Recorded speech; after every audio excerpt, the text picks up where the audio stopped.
بہت زیادہ بلانے والے ہیں، ان کے ہاں چلا جاتا ہوں۔ میں نے دیکھا تو ان کا بھائی جو ہے ایسے چل رہا تھا تو ہاتھ میں تسبیح تھی، بات تھوڑی کرتا تھا، تسبیح زیادہ پڑھتا تھا۔ اس کا دبئی میں بہت بڑا کاروبار، جسے کہنا چاہیے بہت بڑا کاروبار دبئی میں۔ کہنے لگا گاڑی میں جا رہا تھا، کچھ لوگ آئے، گاڑی کا دروازہ کھولا، بیٹھے، مجھے لے گئے۔ پھر میرے گھر والوں کو مہینوں پتہ نہ چلا، اور اس کے بعد بڑی اذیتوں کے بعد میں چھوٹا۔ اب وہاں بیٹھ کے پھر اللہ ہی تھا تنہائی میں، اور تو کوئی تھا ہی نہیں۔ کہا کہ وہ اللہ سے ذکر کرنے اور باتیں کرنے کی ایسی کوئی مجھے عادت سی پڑ گئی ہے، اب لوگ مجھے کہتے ہیں کہ آپ جیل کی اذیتوں کی وجہ سے خاموش ہو گئے ہیں۔ میں لوگوں کو لاکھ کہتا ہوں، نہیں، وہ مانتے نہیں۔ جیسے نا بندہ کوئی غم کی وجہ سے بعض اوقات نا چپ ہو جاتا ہے، وہ کیوں کہتے ہیں؟ اسے چپ لگ گئی ہے، خاموش ہو گیا ہے۔ کہا کہ میں لوگوں کو کہتا ہوں، نہیں، میں جیل کی وجہ سے خاموش نہیں ہوں۔ اس قید نے، اس جیل نے میرے اوپر جو آزمائش بھیجی ہے، اس قید نے اور جیل نے میرے اوپر جو آزمائش بھیجی ہے، اور میں پھر وہاں ذکر کا عادی بنا، دعاؤں کا عادی بنا، تسبیح کا عادی بنا، اعمال کا عادی بنا، اور وہ عادت سی پڑ گئی ہے۔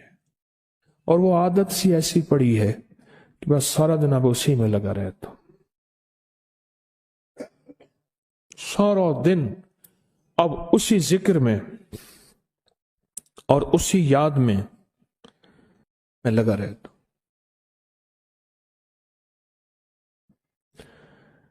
کہیں ایسا نہ ہو ہم بھی اگر ذکر سے غافل ہوئے، تسبیح سے غافل ہوئے، خدا نہ خواستہ ایسی آزمائش آ جائے، اور پھر ہم ذکر اور تسبیح اور اعمال کے عادی بن جائیں، اللہ سے عافیت مانگے۔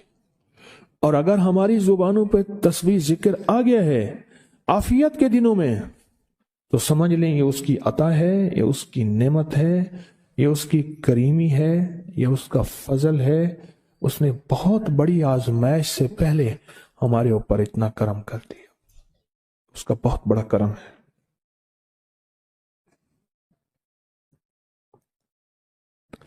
اس لیے اللہ جل شانہ کے حبیب کملی والے نے آزمائشوں سے پناہ مانگی ہے۔ اللہم انی اعوذ بک من جہد البلا، آزمائش، کوئی بلا آ جائے، ودرک شقا، شقاوت میں میرا نام آئے، بدبختی میں، یہ بھی آزمائش ہے، وسوء القضاء، میرے لیے ایسے فیصلے ہونا شروع ہو جائیں جو مجھے برباد کر دیں، ایک کے بعد دوسرا میرے حق میں فیصلہ، میرے خلاف فیصلے سارے، وشماتت الاعداء، اور ایسا وقت میرے آزمائش نہ آئے کہ دشمن تالیاں بجائے، دشمن ہنسے اور میرا مذاق اڑائے۔ اس لیے میرے آقا نے، میرے حضور نے آزمائشوں سے پناہ مانگی ہے، عافیت مانگی ہے۔ اللہم انی اعوذ بک من زوال نعمتک، اللہ نعمت دی پھر اس کا زوال آ گیا، وتحول عافیت، عافیت دی اور تو نے چھین لی۔ اللہم انی اعوذ بک من زوال نعمتک وتحول عافیتک وفجاءت نقمتک وجمیع سخطک، اے اللہ کو میرے اوپر ایسے حملے ہوں اور سختیاں میرے اوپر شروع ہوں، مولا میں اس سے پناہ مانگتا ہوں۔ میں مانگتا کیا ہوں؟ ربنا آتنا فی الدنیا حسنۃ، اس سے دنیا کا بہترین پیکج مانگتا ہوں، وفی الآخرۃ حسنۃ، تو اس سے آخرت کا بہترین پیکج، شاندار، لاجواب، بہترین۔ ہاں، آزمائشیں، مصیبتیں، تکلیفیں، حوادث، حادثات، ناکامیاں، بیماریاں، پریشانیاں، میں نہیں مانگتا مولا۔ اللہم انی اعوذ بک من الہم والحزن، ہم کہتے ہیں ٹینشن کو، انزائٹی کو، اسٹریس کو، ڈپریشن کو، اندر غم ہے باہر پتہ ہی نہیں، اس کو ہم کہتے ہیں۔ اور حزن کہتے ہیں جس پہ ہائے ہائے ہو۔ اے اللہ میں تجھ سے اندر کا دکھ جو مجھے دیمک کی طرح کھائے، اور باہر کا دکھ جو مجھے تڑپائے، اندر کا دکھ کھائے اور باہر کا دکھ تڑپائے، اللہ میں اس سے پناہ مانگتا ہوں۔ ہم والحزن، عجز والکسل، ایسا کہ میں عاجز ہو جاؤں یا میرے اوپر سستی غالب ہو جائے۔ کتنے لوگ ایسے ہیں ان کے اوپر سستی غالب ہے، بہت بڑی مصیبت ہے زندگی کی۔ میرے آقا کملی والے نے اس سے پناہ مانگی، اللہ کے حبیب میرے آقا نے آزمائشوں سے پناہ مانگی ہے۔ اللہم انی اعوذ بک من الفقر والکفر، اے میرا مولا مجھے کفر سے اور فقر سے بچا۔ فقر ایسا، غربت ایسی آئے کہ میرے ذہن میں ہر وقت لوگوں کی جیبوں پہ نظر ہو، ہر وقت لوگوں کی جیبوں پہ نظر ہو۔ یہ دو وقت میں ہوتا ہے، ذہن نشین رکھیے گا۔ اس فقیر کا تجربہ ہے، ایک جب طمع بڑھ جاتا ہے، لالچ بڑھ جاتی ہے، اس وقت لوگوں کی جیبوں پہ نظر ہوتی ہے۔ جب فقر بڑھ جاتا ہے، غربت اور تنگ دستی اور فقیری بڑھ جاتی ہے، پھر لوگوں کی جیبوں پہ نظر اس کی ہوتی ہے اور اللہ کے خزانوں پہ نظر نہیں ہوتی یا کم ہوتی۔ اے میرا مولا مجھے فقر سے بچا اور کفر سے بچا، کہ ایسا وقت نہ آئے میں اپنا دین بیچ بیٹھوں، اپنا ایمان بیچ بیٹھوں۔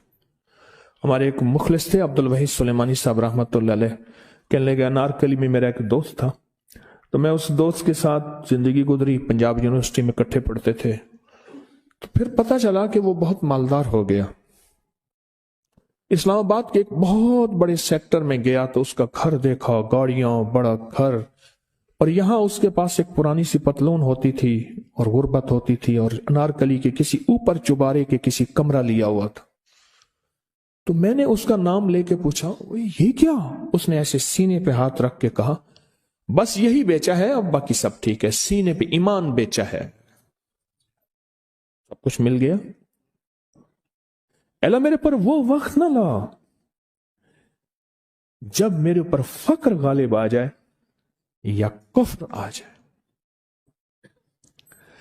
میرے آقا کملی والے نے آزمائشوں سے پناہ مانگی، اور آپ حضرات کتنے خوش قسمت ہیں، اس کی شان کریمی اللہ نے آزمائشوں سے بچائے، اور انشاءاللہ ان نام کی برکتوں سے، ان دعاؤں کی برکتوں سے، ان تسبیحوں کی برکتوں سے، اس اللہ کے نام لینے کی برکت سے انشاءاللہ اللہ اور آزمائشوں سے بچائے گا۔ اللہ نے بغیر آزمائشوں کے ہمیں اپنا نام دے دیا، اپنے نام کی تسبیح دے دی، اپنا ذکر دے دیا، اپنی یادیں دے دی۔ کسی جگہ منہ سے اللہ نکل جاتا ہے، کہیں رحمان نکل جاتا ہے، کہیں بسم اللہ نکل جاتا ہے۔ ابو عبداللہ مغربی فرماتے ہیں میں نے رسول اللہ صلی اللہ علیہ وسلم کو خواب میں دیکھا، عرض کیا مجھے اللہ سے ایک حاجت ہے، کس وسیلے سے دعا مانگوں؟ عرض کیا مجھے اللہ سے ایک حاجت ہے، کس وسیلے سے دعا مانگوں؟ کوئی عمل بتا دیں، کوئی وسیلہ بتا دیں آقا۔ میں نے حضور سے خواب میں سوال کیا تو آپ نے ارشاد فرمایا جس کو بھی اللہ سے کوئی حاجت ہو اسے چاہیے وہ سجدے کرے، یعنی 2 رکعت ادا کرے اور سجدے کی ہر رکعت میں 40 مرتبہ آیت کریمہ پڑھے، جو میں عمل میں بتایا کرتا ہوں، لا الہ الا انت سبحانک انی کنت من الظالمین۔ جب بھی کوئی مشکل ہو، الجھن ہو، پریشانی ہو، کوئی تکلیف ہو، کوئی مسئلہ ہو، تو میرے حضور نے فرمایا کہ تو ایسا کر،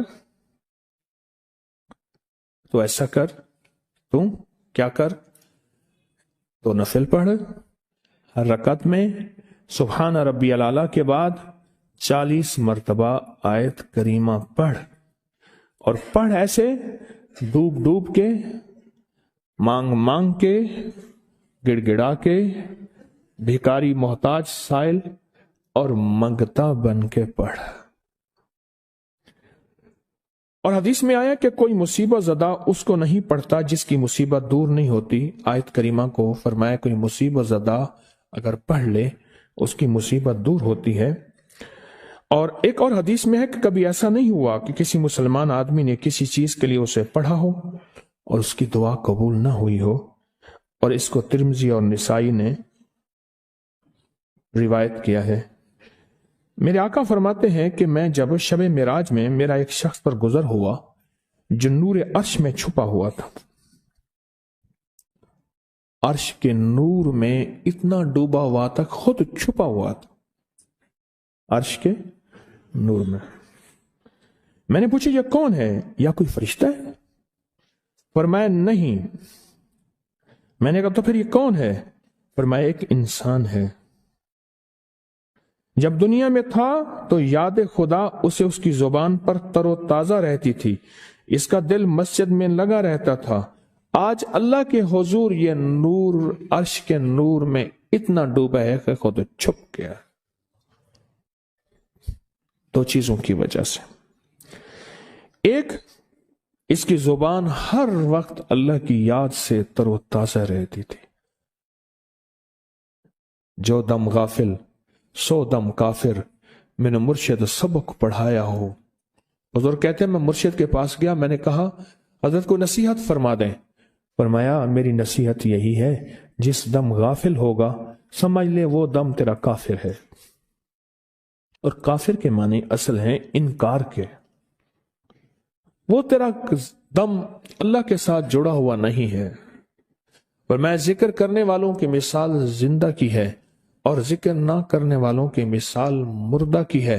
حضرت خالد بن ولید نے فرمایا ایک طرف ہزاروں تھے اور فرمایا مجھے چند دے دیں، تو پوچھا آپ کو چند کیوں دیں؟